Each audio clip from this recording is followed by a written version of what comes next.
I know you got this big fight against Emmanuel Sanchez. He fights a little bit differently, actually a lot differently than many of the guys that you've been fighting over recent years. What are you looking for out of Emmanuel Sanchez? Looking for a good-ass fight. I'm looking for him to come forward and get knocked the fuck out. You know, I'm looking for everything that everybody else is looking for. I'm looking for a banger. You know, he knows how to fight. He knows how to come forward. He knows how to, you know, use all 3 rounds, and that's something I'm excited about. That's what I've been doing my whole career. So this is nothing new for me, and it's going to be a very new experience for himself. You mentioned he usually takes a fight the whole 3 rounds. That's got to be something you prepared for, right? Oh, yeah, of course. You know, I mean, look at I've done the same thing. You know, I've done the same thing in quite a few of my fights. You know, you drag a guy to deep water, let's see who really is a big fish, you know.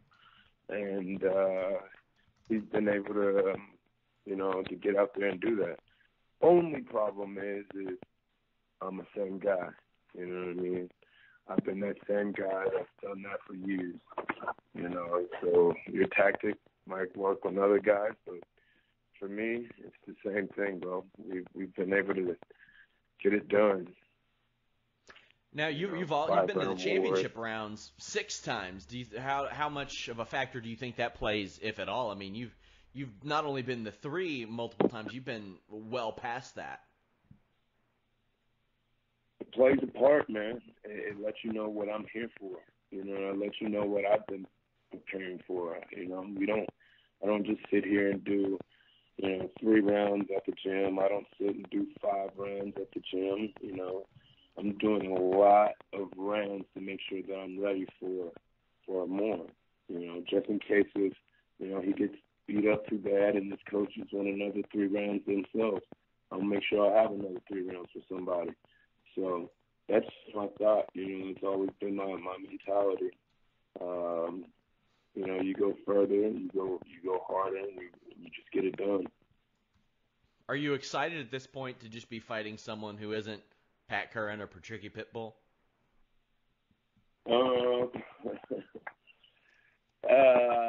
It is what it is, man. I am excited. I'm ready. I'm glad. I'm blessed. You know, I'm happy. I get to fight a new guy. Yeah, it's definitely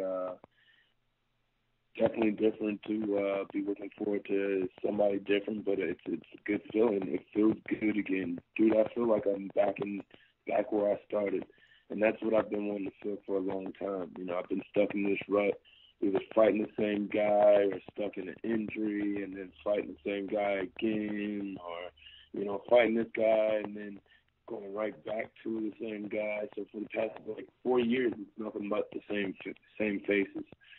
So with one new face in the middle of that. So yeah, I'm excited. You mentioned your injuries. That graphic photo that you released last year of, or I think maybe even earlier than that, of your hand, or no, it was last year, of your hand injury. How's that feeling? It feels good. Yeah, it's good days. You know, it get cold out, so I get a little itchy and a little sore. But as far as fighting, man, any of my training partners to tell you, my coaches to tell you, it works just fine. So, you know, I feel good. My hand feels good. My body feels good. I don't have any injuries. I know this. A lot of guys say they don't have any injuries, but you know, this is one of the fights that I'm coming in. Knees are good, hands, fingers are good, toes are good. You know, neck feels good. So everything's feeling good for me right now. You kind of infamously had to cut your hair to make 145 one time, and I remember you had told me after that happened that it saved you about a pound. What is your future? Is it at 145? Is it 155? How have things changed since then as it pertains to your weight cut? Nothing. Nothing's just changed. I just had a bad weight cut. You know, but everybody had over time. You know, I just had a bad weight cut. That was just one of those times that I had a bad weight cut. So I haven't changed, you know, much. I do eat cleaner and better, whatever. I have a the nutritionist that was helping me then is helping me still now. That was one of our most embarrassing moments at working together, period. And once we got done with that, we tweaked things. Once we got out of that fight, like, we automatically have done everything that we've done after that fight has always been the same. And it was making sure that I did certain things that leading up to, trying to cut weight. So that's probably the only thing that's changed. But that's been like 4 or 5 years ago. So outside of that, nothing has changed. How often are you looking to fight moving forward? You were one of those guys who it seemed like you were fighting all the time, and I know that injuries caught up with you, especially that hand. How active are you looking to be now? I'm looking to be that active. I really want to get back to fighting again, man. I really want to get back to what I love to do. And, I'm playing that Bellator season, as one of those guys that can sit down and keep getting, keep getting fights and keep getting, showing fans who I am and whatnot, and not holding me back and whatever, and holding me on the sideline, because it sucks, man. It's not just like, I know we got other guys that have to fight and stuff like that, but shit, put me on the undercard if you want to. I don't care where I fight. I just want to fight. You've been around in Bellator for a long time. You were around in the Bjorn Rebney era and now the Scott Coker era. How do they differ kind of as bosses? And what kind of relationship did you have with either one of them?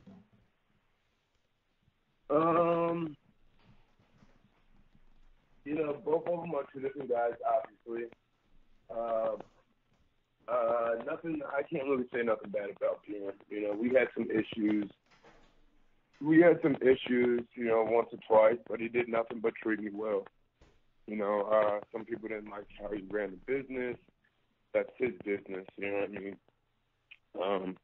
With Scott coming in, it's been being ran a little differently, and it's awesome. It's awesome to see some of the changes. It's good to see some of the notoriety that we're getting. But at the same time, with change comes change. So, there's guys that we don't see anymore that we were used to comfortable with seeing as far as like production crew and stuff like that. So it's just different. All it is just, it's still some of the same fighters in there, and we're getting some of the same fighters, but we're also getting new fighters and new names that are coming around. So it's good, man. It's good to be a part of something that has evolved, and I get to share that. I get to share that my experiences with being in the tournament, fighting 3 times in 3 months, to fighting for the belt and fighting 3 times a year. You know what I mean? So.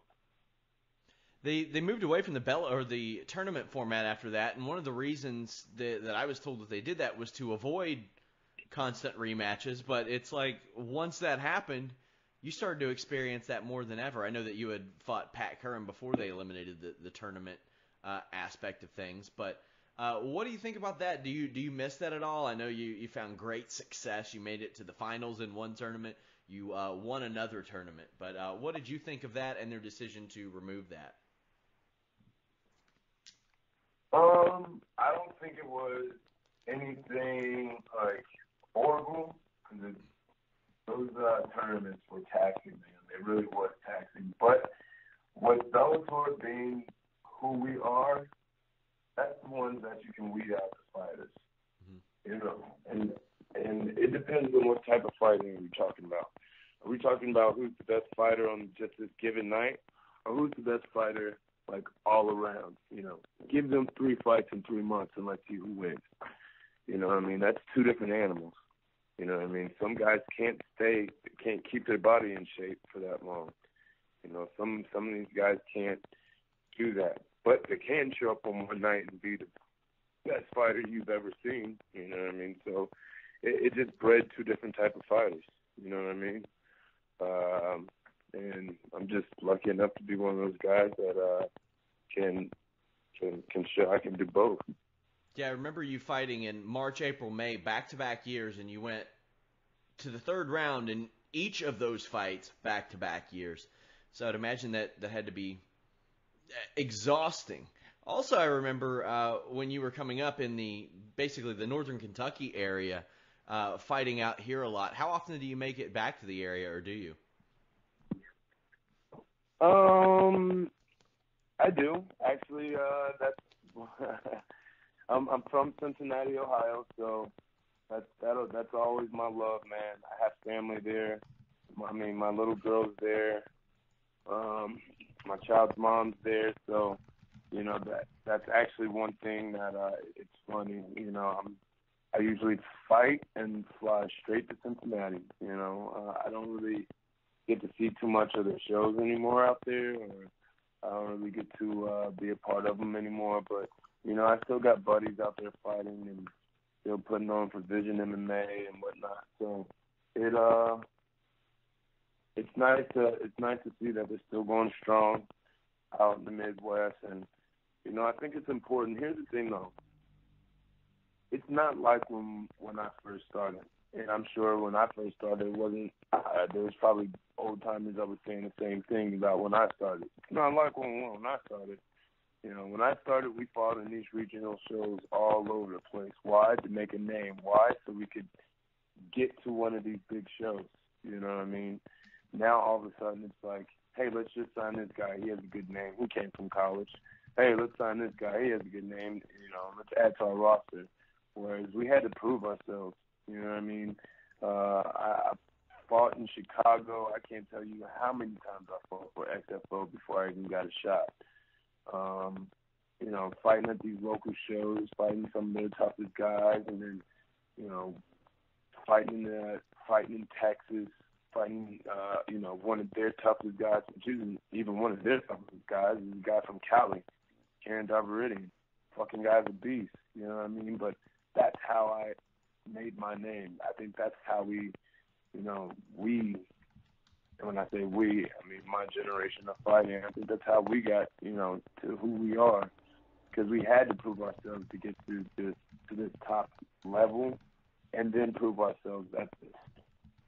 You know, now it's just like, you got a good manager, okay, we'll sign him to the top level, and you know, there you go. Yeah, I remember going to those shows, and on any given night, you'd see a Daniel Straus, a Luke Zachrich, Roger Bowling, Jessamine Duke, anybody like that, and you were kind of the one that withstood it. Dominic Steele, too. You were kind of the one that has withstood the test of time, and